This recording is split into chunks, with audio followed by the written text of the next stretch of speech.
لاسونه یې په مخ تمامه شپه را تېروم لاسونه یې په مخ تمامه شپه را تېروم ایمانه نن دې بیا پیو فتنه را تېروم او څادر یې په وجود را غوړومه وخت په وخت څادر یې په وجود را غوړومه وخت په وخت یو ښکلی ځان سره لکه وسله را تېروم. السلام علیکم ګرانو لیدونکو، نن ورځ د شاعرانو درې چلونکی ښاغلی عصمت باچا را سره دی. دته په خپل پروګرام د غزل محفل کې هرکلی ویو. عصمت باچا صاحب ستړي مه شئ چې زموږ ته مو یو څو لحظې راکړلې. مننه، ډېر زیاته مننه. ته هم ستړی مه شې ملنګ صاحب، خوښ یم چې تاسو سره یو ځای بنډار کوم. ډېره زیاته مننه. خیر یوسئ. کور مودان بس پاچا صاحب ستاسو د هلې ځلې د ستایلو وړ دي. موږ به دعاګانې درته کوو چې الله مو دې مخکې داسې روان وکړي. ډېر ټیم نه اخلي، یو څو غزل راته ووایي زموږ سره چې دغه یادګار کې پاتې شي. مهرباني. مننه ملنګ صاحب. محترم غزل خو داسې دی چې درمان صاحب لیکي چې سترګې مې د زړه په زور اشنا ته پورته کړي دي. سترګې مې د زړه په زور اشنا ته پورته کړي دي. وچه لمدې پاڼې باد هوا ته پورته کړي دي. ډېر ښکلی شعر. او تا پسې مې بیم او ژبه دومره ازار کړی دی، زړه را پسې ګوتې بددعا ته پورته کړي. ډېر ښکلی شعر.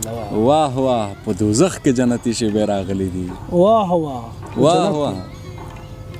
واه واه په دوزخ کې جنتي شیبې راغلي دي. واه واه نن لاسونه جانان ما ته پورته کړي. ډېر او ځان مې د دې وخت د دروغجنو دښمن کړی دی، ګوتې مې په هر میدان رښتیا ته پورته کړي دي. ډېر ښکلی شعر. او بیا د زړه د چا ازارولو تخه کړی دی ملنګ صاحب، بیا د زړه د چا ازارولو تخه کړی دی، بیا دې په هوا زړو کې چا ته پورته کړی.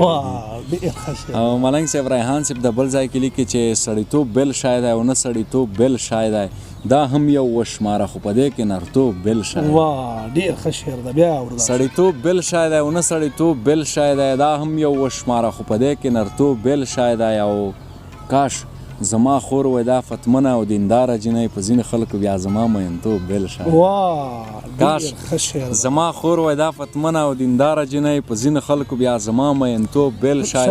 او موږ په سر داو نه کوو، داو په سر ساتنه کوو. موږ په سر داو نه کوو، داو په سر ساتنه کوو. تاسې به هم وای خو زموږ لیونتوب بل شای. ډېر او ستاسو زوی ژڼی شکمنځی او آینه غواړي، خو موږ ټوپک غواړو زموږ زلمیتوب بل شای. ډېر ښکلی شعر. او د دې سړي په فن کتاب خبرې کېږي، دومره ژر مه بلی مخلوقه دمتوب بل شای. ډېر ښه شعر. د دې سړي په فن کتاب خبرې کېږي، دومره ژر مه بلی مخلوقه دمتوب بل شای. ډېر ښه. بل وایم یو غزل بل هم درنه اورېدل، نور دې وخت نه شو.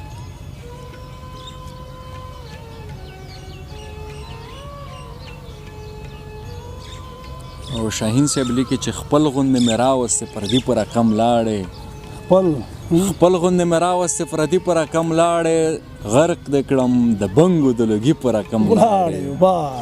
او تا ته به زه کوم زیاتی در خایم باراني شپه وه، نه درېدې سم د لیوني په رقم لاړې. او نه کېدلې چیغې په مرۍ مې د رواج پښه وه، خولې نه مې د سوي اسویلي په رقم لاړې.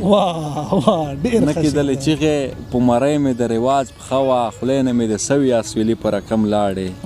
وازه